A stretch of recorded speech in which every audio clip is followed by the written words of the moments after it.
Selamat pagi, salam sejahtera bagi kita semua. Pertama-tama saya ucapkan terima kasih kepada Pak Adi Mursalin selaku dosen pengampu mata kuliah perilaku organisasi. Perkenalkan, nama saya Yuliana Widiawati, NIM 19104168845. Di sini saya akan meringkas bab 4, yaitu tentang sikap perilaku kepuasan dalam bekerja. Sejumlah besar media-media yang populer hampir setiap hari memberitakan hasil tentang sikap. Semua memiliki suatu tujuan, yakni untuk mencari dukungan.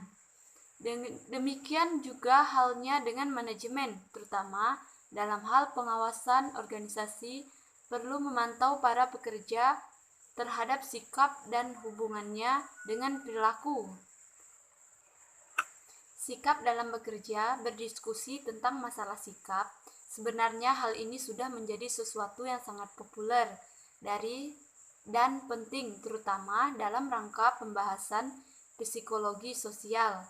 Para ahli telah menyepakati bahwa setiap sikap dapat terbentuk karena adanya pengaruh dan peranan pembawaan dan lingkungan, yang keduanya mempunyai fungsi yang sama.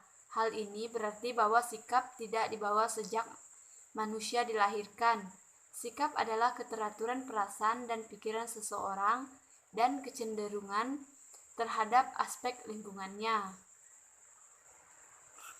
Jenis-jenis sikap ada 3, yakni yang pertama, job satisfaction, yaitu sikap yang menentukan kepuasan seseorang terhadap pekerjaannya. Yang kedua, job involvement, yakni sikap yang menggambarkan sampai sejauh mana partisipasi aktif karyawan terhadap pekerjaannya.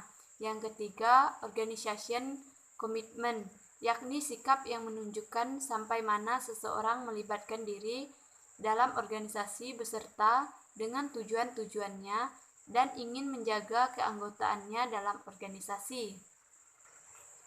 Yang kedua, aspek-aspek sikap. Merujuk pendapat Secor and Beckman, Kreitner and Kipke 2005 yang membagi sikap menjadi 3 komponen yang dijelaskan sebagai berikut. Yang pertama, komponen kognitif, merupakan komponen yang terdiri dari pengetahuan. Pengetahuan inilah yang akan membentuk keyakinan dan pendapat tentang objek sikap. Yang kedua, komponen efektif, merupakan komponen yang berhubungan dengan perasaan senang atau tidak senang sehingga bersifat evaluatif. Komponen ini erat hubungannya dengan sistem nilai yang dianut pemilik sikap. Yang ketiga, komponen kognitif, merupakan komponen sikap yang berupa kesiapan seseorang untuk berperilaku yang berhubungan dengan objek sikap. Kreitner and Kipke 2005. Berdasarkan uraian di atas dapat dinyatakan bahwa ketiga komponen tersebut sangat berkaitan secara khusus dalam banyak cara antara kesadaran dan perasaan tidak dapat dipisahkan. Yang selanjutnya tentang kepuasan kerja. Pengertian kepuasan kerja. Beberapa ahli manajemen sepakat bahwa kepuasan kerja adalah suatu efektivitas atau respon emosional terhadap berbagai aspek pekerjaan. Definisi ini berarti bahwa kepuasan kerja bukanlah suatu konsep tunggal. Sebaliknya, seseorang dapat relatif puas dengan cara salah satu atau lebih aspek yang lainnya. Faktor-faktor kepuasan kerja. Yang pertama, kesempatan untuk maju. Dalam hal ini ada tidaknya kesempatan untuk memperoleh kesempatan peningkatan pengalaman dan kemampuan kerja selama bekerja. Yang kedua, keamanan kerja. Faktor ini sering disebut sebagai penunjang kepuasan kerja.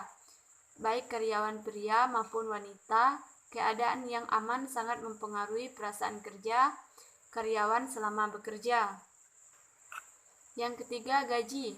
Gaji lebih banyak menyebabkan ketidakpuasan dan jarang orang yang mengekspresikan kepuasan kerjanya dengan sejumlah uang yang diperolehnya.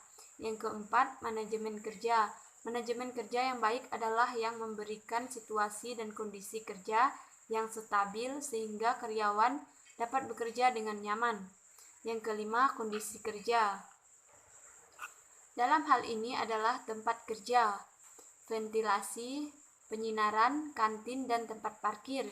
Yang keenam, pengawasan atau supervisi. Bagi karyawan, supervisor dianggap sebagai figur ayah dan sekaligus atasannya. Supervisi yang buruk dapat berakibat absensi dan turnover. Yang ketujuh, faktor intrinsik dan pekerjaan. Atribut yang ada pada pekerjaan masyarakat keterampilan tertentu. Sukar dan mudahnya serta kebanggaan akan tugas akan meningkatkan atau mengurangi kepuasan. Yang kedelapan, komunikasi. Komunikasi yang lancar antara karyawan dengan pimpinan banyak dipakai untuk menyukai jabatannya. Dalam hal ini adanya kesediaan pihak pimpinan untuk maupun mendengar, memahami, dan mengakui pendapat atau prestasi karyawannya sangat berperan dalam menimbulkan kepuasan kerja. Yang kesembilan, aspek sosial dalam pekerjaan merupakan salah satu sikap yang sulit digambarkan tetapi dipandang sebagai faktor yang menunjang puas atau tidak puas dalam bekerja.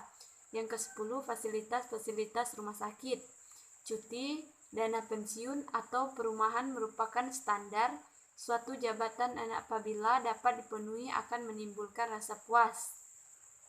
Baik, sekian ringkasan bab 4 dari saya. Akhir kata saya ucapkan terima kasih.